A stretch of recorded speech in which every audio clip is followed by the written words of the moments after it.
प्रिय मित्रों, good morning सबको। वेरी गुड मॉर्निंग सबको, नमस्कार और सबको राधे राधे। आप सबका स्वागत है लक्ष्य क्लास यूट्यूब प्लेटफॉर्म पर। आप सब कैसे हो? आप सब बहुत अच्छे होंगे और आपकी पढ़ाई भी बहुत अच्छी तरह से चल रही होगी।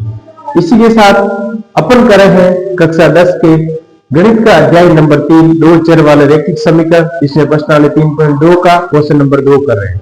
प्रिय मित्रों, बोर्ड एग्जाम को देखते हुए अपन कर रहे हैं कक्षा 10 के गणित के अध्याय का रिवीजन, जिसमें अपन काफी अच्छे क्वेश्चन और फॉर्मूले आपको मैंने क्लास से ली है। क्वेश्चन दिया हुआ 2x + 3y बराबर 11 और 2x - 4y बराबर 24 को हल कीजिए और इससे m का मान ज्ञात कीजिए, जिसके लिए y बराबर mx + 3 हो। तो प्रिय मित्रों, सबसे पहले ऐसे क्वेश्चन के अंदर आपको क्या करना पड़ेगा? ऐसे क्वेश्चन के अंदर आपको देखना पड़ेगा कि आपको दी हुई समीकरण क्या है। हल के अंदर सबसे पहले क्या करेंगे? आपको दी हुई समीकरण आपको देखनी है। सबसे पहले क्या करना? दी हुई रैखिक समीकरण युग, रैखिक समीकरण युग क्या दिया हुआ? 2x + 3y बराबर 11 समीकरण नंबर 1 और 2x - 4y बराबर 24 समीकरण नंबर 2। अब समीकरण नंबर 2 से अपन क्या करेंगे? प्रिय मित्रों, समीकरण नंबर 2 से क्या लिखेंगे अपन? 2x बराबर 24 - +4y, ठीक है ना। तो x की वैल्यू यहाँ पे क्या होगी? 24 + 4y बट्टा 2 बटा क्या करेंगे? 2। प्रिय मित्रों, इसमें से अपन 2 कॉमन ले सकते हैं। क्या कॉमन ले सकते हैं? 2 कॉमन लेंगे तो 2 कॉमन आएगा, या 12 + 2y आएगा और बट्टा 2 से 2 बन जाएगा। तो x की वैल्यू अपने 12 + 2y आएगी। x की वैल्यू 12 + 2y आएगी। अब x की वैल्यू है, अपन समीकरण नंबर 1 में रहेंगे। क्या रखेंगे? समीकरण नंबर 1 में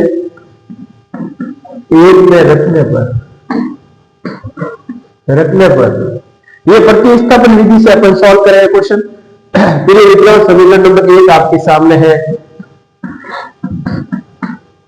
किसकी वैल्यू रख रहे हैं आप? x की वैल्यू रख रहे हैं 12 + 2y + 3y बराबर 11 बराबर। अब इसको इससे गुणा करेंगे, 12 2 कितने हो गए? 24 हो गए और 2 2 4y हो गए प्लस 3y हो गए बराबर 11, ठीक है ना। 4 और 3 कितने हो गए? 7y हो गए और 11 - 24 किया तो कितने बचे आगे? 11 - 24 किया तो कितने आ गए? ये 11 है ना, 11 - 24 किया, ये जोड़ेंगे पूरे मित्रों, क्योंकि ये माइनस का है। क्या है? ये माइनस का है, आपके माइनस का ना। 24 उधर जाएगा, जुड़ेगा दोनों, तो ये कितना हो जाएगा? 33 हो जाएगा। 33 बटा 7, तो y की वैल्यू कितनी आ जाएगी? 5 आ जाएगी। y की वैल्यू कितनी आ जाएगी? 5। प्रिय मित्रों, ऐसे क्वेश्चन आपको देखते रहना है और क्वेश्चन हल करते रहना है, क्योंकि इसमें आपको क्वेश्चन प्रैक्टिस के द्वारा आप क्वेश्चन हल कर सकते हैं। और जितनी अच्छी प्रैक्टिस करोगे उतनी ज्यादा आपको क्वेश्चन सही होने के चांस बचेंगे। मेरे मित्रों, ऐसे क्वेश्चन आपको प्रैक्टिस के द्वारा ही हल कर सकते हैं। तो क्वेश्चन जितना अच्छा देखोगे उतना ज्यादा फायदा होगा आपको। 24 आपके माइनस का है। 24 क्या है? माइनस का 12 आ रहा है आपके। माइनस का क्या आ रहा है? 12 आ रहा है। तो ये भी ध्यान रखें आप, इक्वेशन को अच्छी तरह से देखते हैं आपको, क्योंकि माइनस का 24 दिया हुआ है यहाँ पे। क्या दिया? माइनस का आपके 24 दिया हुआ है। तो माइनस का 24 है ना, तो यहाँ पे आप सॉल्व करोगे तो ये माइनस का आएगा, माइनस का 12 आएगा, माइनस का 12 आएगा, या माइनस का 12 रखोगे तो ये माइनस का 24 होगा। क्या होगा? माइनस का 24, तो ये दोनों प्लस कर देंगे। क्या हो जाएगा? प्लस। ये चीज आप ध्यान रखें, तो 5 आ जाएगा। y बराबर क्या आ जाएगा? 5। आपको प्लस माइनस का अच्छी तरह से क्वेश्चन में ध्यान रखना है और ध्यान से देखना है। अब y की वैल्यू अपन समीकरण नंबर 1 या 2 में किसी में भी रख दे। 1 या 2 में क्या रखे? इसी में रखे समीकरण नंबर।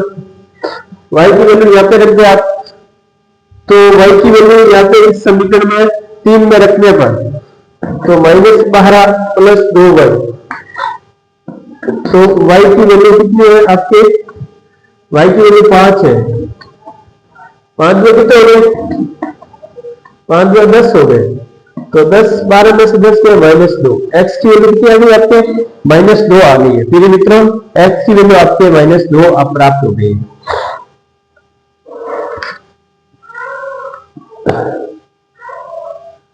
x की वैल्यू -2 प्राप्त हो गई। एक बार वापस क्वेश्चन को अच्छी तरह से देखना है। अब देखो आपको इक्वेशन दी हुई 1 और 2, आपको समीकरण नंबर 2 से, समीकरण नंबर 2 से, समीकरण नंबर 2 से अपन क्या लिखेंगे, x बराबर ये 4 उधर गया प्लस का हो गया, ये माइनस का चॉइस है, ये भी माइनस का चॉइस है, तो उधर गया तो -24 प्लस y 4y बटा 2 हो गए। अब x बराबर 2 इधर से कॉमन लिया तो यहाँ से 12 बचा और यहाँ से 2 बचा, फिर 2 से 2 कट गया तो अपने पास समीकरण ऑलरेडी आ गई, x बराबर -12 प्लस 2y, -12 प्लस 2y, ये अपन समीकरण नंबर 1 में रखते हैं, इसमें रखते हैं, ये समीकरण नंबर 1 है आपके पास, ये समीकरण नंबर 1 है, ये समीकरण नंबर 1 है। ये x की वैल्यू रख दी आपने -12 plus 2y, -12 plus 2y plus 3, इसको इससे गुणा किया -24, इसको इससे गुणा किया 2 4, इसको इससे गुणा किया, ये तो अपने स्थान पे है, फिर ये 4 7 हो गए, ये 24 इधर गए प्लस के, ठीक है ना, ये क्या हो गए प्लस के, तो 35 हो गए, 35 में 7 का भाग लगा तो y बराबर 5 आ गया, y बराबर कितना है 5, x बराबर देखो -12 प्लस 2y, ये 10 हो गए, 12 में से 10 के माइनस के 2, x बराबर माइनस के 2। अब आपको समीकरण में मान रखना है, इसमें रखना समीकरण में मान रखना है y बराबर mx प्लस 3, तो m की वैल्यू आएगी, y की वैल्यू अपने पास प्रिय मित्रों 5 आ रही है और x की वैल्यू -2 आ रही है और प्लस 3, 5 -3 और इधर हो गए -2m, m की वैल्यू निकालने इधर बच के 2 बटा 2 कितने हो गए, m की वैल्यू -1 प्राप्त होगी, m की वैल्यू कितनी प्राप्त होगी -1, m की वैल्यू आपको -1 प्राप्त हो गई। यहाँ x बराबर -2 और y बराबर 5 रखने पर, y बराबर क्या रखने पर, y बराबर 5 रखने पर क्वेश्चन को अच्छी तरह से देखना है, और ये दोनों वैल्यू x और y की वैल्यू, x और y की वैल्यू समीकरण इसमें रखने पर y बराबर mx प्लस c। तो फिर मित्र ऐसे क्वेश्चन में आपको प्लस माइनस का ध्यान रखना है और क्वेश्चन को अच्छी तरह से सॉल्व करना है। थैंक यू मेरे मित्रों, ओके, ऑल द बेस्ट। आगे और अपन क्वेश्चन करते हैं। थैंक यू, जय हिंद, जय भारत।